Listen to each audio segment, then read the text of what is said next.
15 people have been arrested after 2 U.S. Marines were attacked in western Turkey.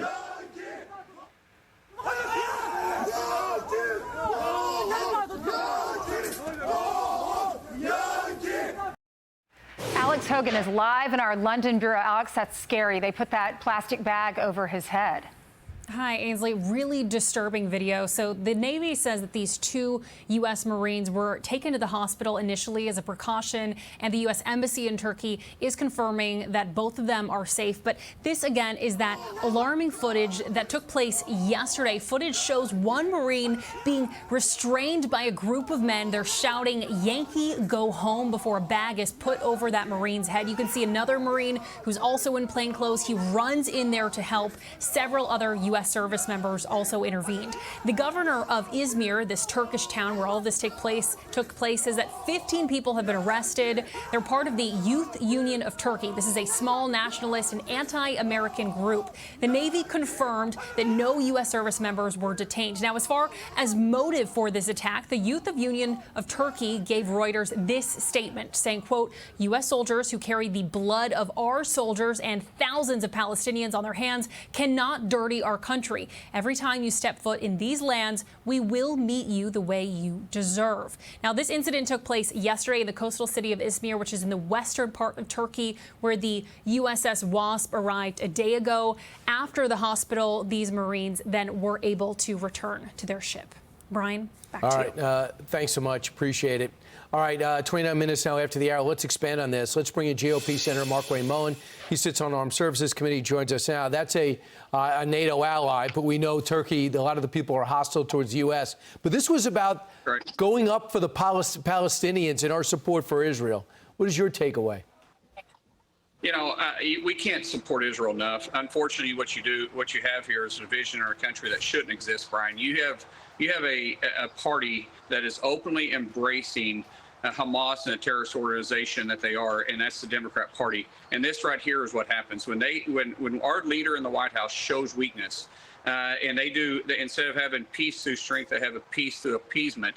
You end up having people that they don't respect and they don't fear the United States. This should never have happened. I commend the service members you're seeing right there on the video, because these individuals showed great restraint. I guarantee you, if these individuals wanted to cut it loose, they could cut it loose, and those individuals that were attacking them would be laying on the ground.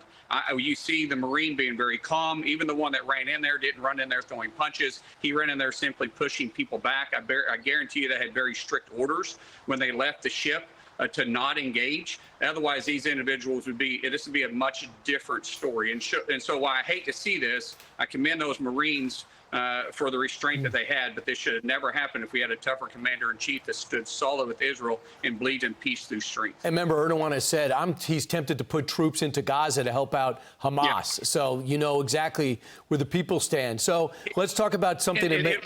Go ahead. What's the matter with that, Brian? As you know, there's a very important base that we have in Turkey that there's a partnership with, a very strategic, important base that we have.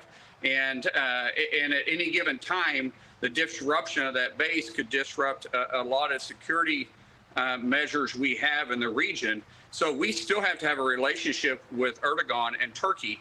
And being a NATO ally, this stuff shouldn't happen. But this is why I go back to it, Brian, a weak leader causes this type of action to happen. Or non-leader who spends all his time on the beach instead of letting everybody know where he stands. And this must seem like a foreign country to you, because I have 4 affiliates over in Oklahoma. I've been there a lot. What do you think when you see what's happening in New York City? 7,000 people just 48 hours after the assassination of six hostages. We have this type of unrest in the streets of New York City for Hamas, for the Palestinians. What is your takeaway from that? For me, there needs to be some type of investigation into outside support for groups like this. Well, I hate to bring up January 6th, but you got to remember, after January 6th, you have Democrats that was calling all these Americans there domestic terrorists. Domestic terrorists. These are terrorists. These are individuals that are protesting in our streets. We saw this in D.C. Now we're seeing it in New York and other streets that are openly supporting a terrorist organization. Hamas. This isn't about Palestine. If the Palestinian people wanted to live underneath Palestinian rule, they could have lived in the West Bank. These individuals that are in Gaza chose to live underneath Hamas, which is a terrorist organization. It's a horrific thing that's taking place there, but they chose to live there. These individuals are supporting these individuals. They can say Palestinians, but it's Hamas to which they're supporting. That's a terrorist, Brian. That's a terrorist organization. Where's the FBI? Where's the Democrats calling them domestic terrorists now? Senator, I just want you to hear a little of the exchange from Meet the Press over the weekend. Tom Cotton trying to correct the record in real time when it came to the former president's visit and salute to the 13 service members who lost their lives 3 years to the day in that explosion at Abbey Gate. Listen to this exchange. You know who the families also invited? Joe Biden and Kamala Harris. Where were they? Joe Biden was sitting at a beach. Kamala Harris was sitting at her mansion in Washington, D.C. She was 4 miles away. 10 minutes. She could have gone to the cemetery and honored the sacrifice of those young men and women. But she hasn't. She never has spoken to them or taken a meeting with them. Well, they did meet with them during the dignified transfer. They were with them at the dignified transfer. She wasn't there, and Meet the Press admitted it, saying, on our broadcast this morning, we incorrectly implied that both President Biden and VP Harris attended the dignified transfer of 13 American service members killed during the withdrawal from Afghanistan. Biden was in attendance, but Harris was not. Can I also bring up that he checked his watch about 9 times during that time, as if he was bored by it? But go ahead. Right. Keep in mind, I was intimately involved in getting Americans out after this Abbey Gate explosion. I'm very, very passionate about this.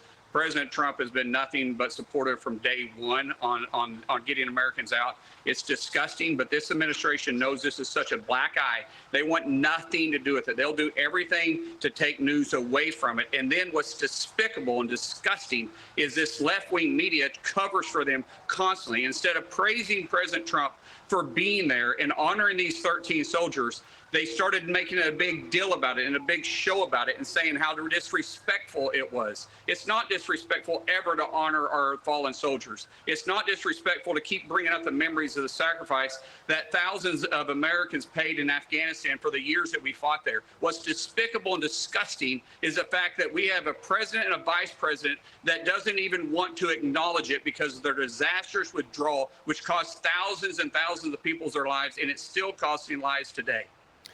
Senator Markwayne Mullin, thanks so much. Appreciate it. Message sent.